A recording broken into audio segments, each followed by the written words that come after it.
welcome back to the chop shop. My nice warm chop shop. Dang it, is that heater nice? But we'll get a little F1 Hundo work done. I'm pretty much gonna get right to it. In the couple, I don't know how many videos back now at this point. When I first started driving the F100, I took it to a local alignment shop. Kicked out 160 bucks to get the truck back and have it drive exactly the way that it did before.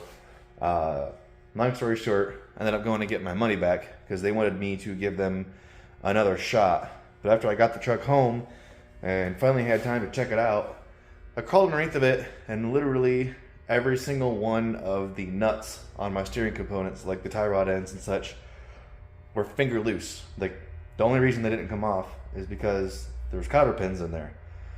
Still pulled to the right really bad, and you know, they could have killed me. They could have caused damage to my truck. So I just went and got my money back. But the steering wheel actually isn't too bad. It's definitely not center. So what I want to do is get this thing jacked up, get the wheels and tires off of it, with some fresh cotter pins. And I see these kits online that in my opinion are super overpriced. And they basically just allow you to pull a front and rear measurement off of your rotors to make sure that you're straight in equal distance from side to side. And I'm pretty confident, just with this little piece of angle iron and maybe some washers, I could make that kit for just junk I have laying around. So I'm gonna get this thing jacked up in the air. I want to get that steering wheel straight. And if you look, I don't know if you'll be able to see it in camera, you can clearly tell that tire is kicked out and that tire is kicked out, like almost dramatically. And this tire actually sometimes chirps while I'm driving. So the alignment is way, way off. And if you happen to be in the South Bend, Indiana area, surrounding areas, do not go to R&R Tire. Do not do it. Just, I've heard bajillions of negative things about them, and I have a lot of time, money, and effort and passion into this truck. And for them to do the quality of work they did on it, stay away from them. They also didn't have money to refund me. They couldn't do it on my card.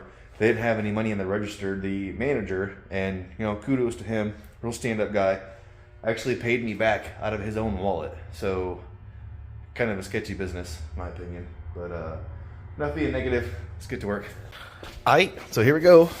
This is just kind of what I'm thinking. Got me some washers. Big enough to go over my lugs here. And I'll probably tape up the rest of them so I don't get any like blood splatter or anything on them, because I just need to tack them. And I'll pull it off and do everything final. Get these wiggled forward. And probably just cut this in half, whatever length it is. And I think I'm just gonna get out of the way. Sneak it behind these washers. Tighten my lugs down. Tack them. Pull them off. And final weld them real quick.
those metal a little bit. Same with these washers.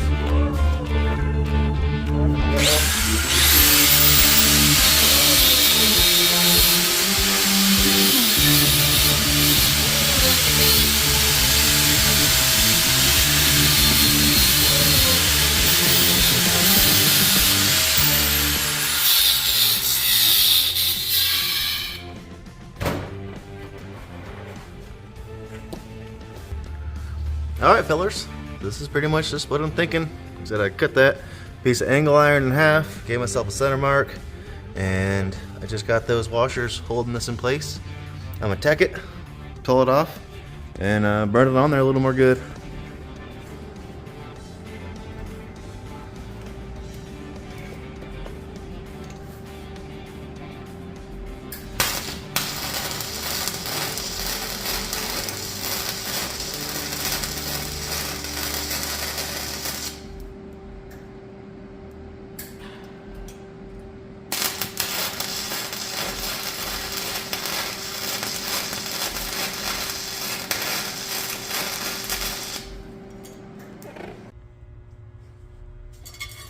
So still super crap welds. You know, I've got my 200 amp now, but I got 2 rolls of flux core, and my 200 amp is all the way on the other side of the garage. So this doesn't need to be anything heavy duty. It literally just needs to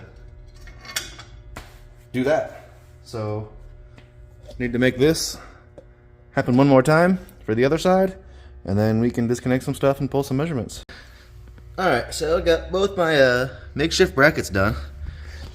And I kept, not that I'm the world's best welder, and again, I'm not running up a 200 amp flux core, but it kept spitting, sputtering way worse than normal, and I was like, what the hell is going on? And one way or another, my line actually broke and was just not feeding, so there's that.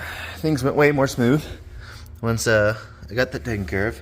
But basically, I'm gonna have to might get lucky and shoot through the holes in the I-beams. Maybe. If anything, I'll move them up or a little bit down, and that'll throw off my measurements ever so slightly, but it's going to be dramatically better than what they did. Let's just kind of get a rough draft of where we are right here. So I can just shoot across here, grab my piece of angle iron down there. And our front, it's like 66 1/8.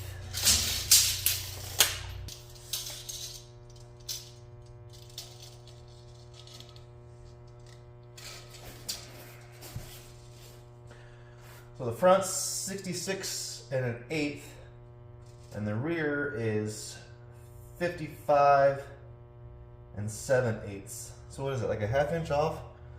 Nothing crazy, but enough to annoy me. It was pretty dramatic while driving. So I want to get my steering wheel straightened out, and we'll start trying to square this up. And again, it'd probably be a little more accurate if I could do it level like that, but we'll make it happen. Wow. Okay, so I got my DJM adapter bracket out of the way, this side unbolted, and basically all I'm trying to do is just get to this pitman arm, because I said I want my wheel, not a huge deal, I mean it's not off incredibly, but it's off. I want it right there, I want it perfect. When you're cruising, you gotta have your wrist on top of there, and it just needs to be symmetrical. I just couldn't do it. Besides the fact that this alignment was way off, that was driving me nuts. So now that I've got that wheel straightish, got to manage to like kind of keep it that way, and then get this all centered back up, and then we'll start working on getting these aligned. All right, check it out. Steering wheel, straight AF.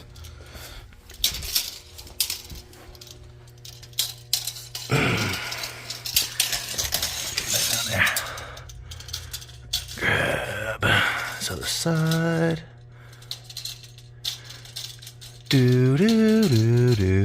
I've done this like 10 times, just fine. Now that I'm on camera, here we go. Boom. 66. Kick her down so we can get the front. Jump over to the other side. Flatten that out. Let's see what we got over here.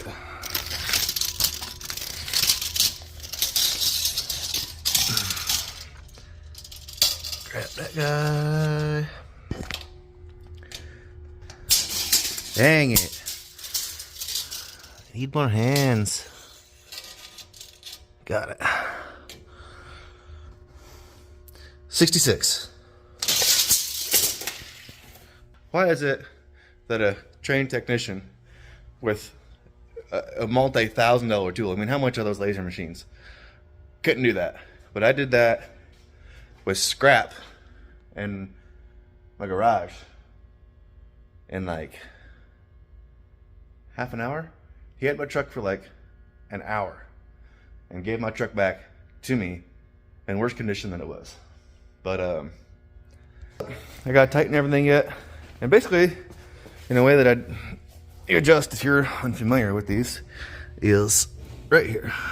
If you can really see it. This little booger right here. You can adjust, you can loosen these, and then that side of the tie rod screws out, as well as this one. And after I got my steering wheel aligned, that's what I used to kick the spindles from side to side to get it. But what I'm gonna do now is tighten all this stuff up.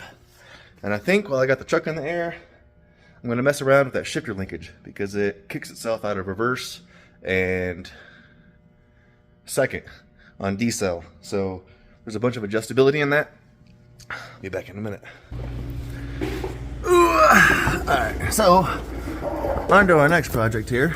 Just trying to get my shifter to shift more good.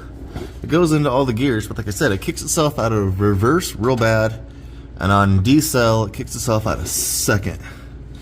And I don't know if you'll be able to see it or not. Let me see if I can get you angled more good. Dirt, dirt, dirt, dirt. Trying to see on this camera and see what I'm doing at the same time. That's rough. It's hitting right there. So I'm going to assume the other one is doing the same thing. But these are pretty easily adjustable. There we go. I'm just going to pull these clips and thread these out, which in theory is going to let it engage the gear more good before it bottoms out right there. And I can't really make all this happen at one time, so I'll be back when I do that. Okay, first attempt at adjusting this, and so get everything. So there's first, still self-centers. Second, third, it's definitely not, it was almost hitting the dash before, so I'm confident this is going to be all right. And first, same thing, I was pretty much smacking my knuckle on that, so I think I was just bottoming out on the bracketry. But let's get wheels and tires back on her and see what's up. And I got a bunch of crap in my way, so I can't actually go drive it right now.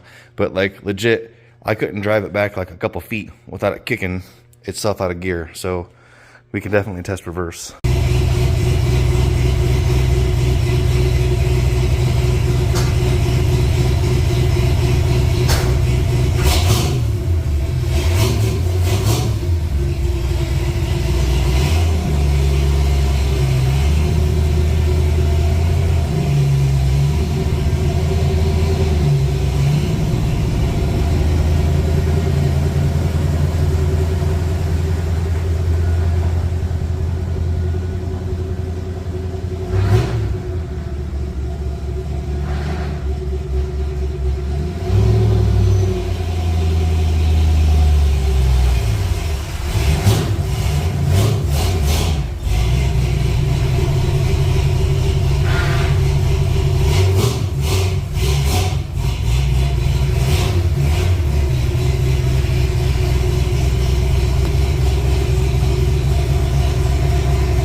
I need one more adjustment. Gonna find a happy medium because now my reverse, perfect. It doesn't pop out, but I've actually moved it enough that now I don't grab first. So I drove back in here in second. So one more adjustment and we'll be good. All right, guys. A couple days later. D's speed chop. D's speed chop. D's speed chop. You gotta pause. Pause, Dan. So I had kind of gotten carried away with my adjustments on my shifter. I have since crawled back under it, kind of split the difference, and see if we got all of our gears.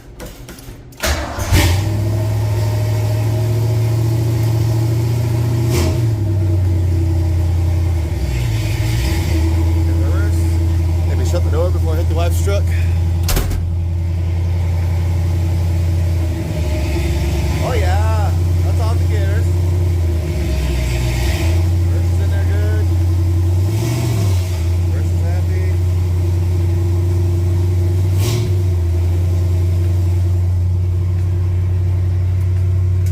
We got second. We got second. Got fourth. She happy. She happy. I'm happy. Got all of our gears. So that's more good.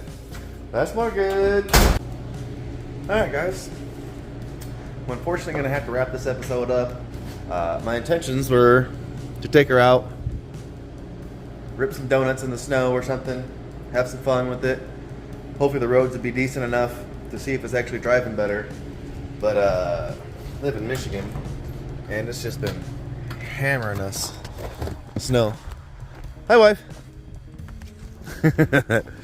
We got, oh shit, almost fell. We've been getting quite a bit of ice. Check out our back door here. But you want fat boy? It's a winter wonderland.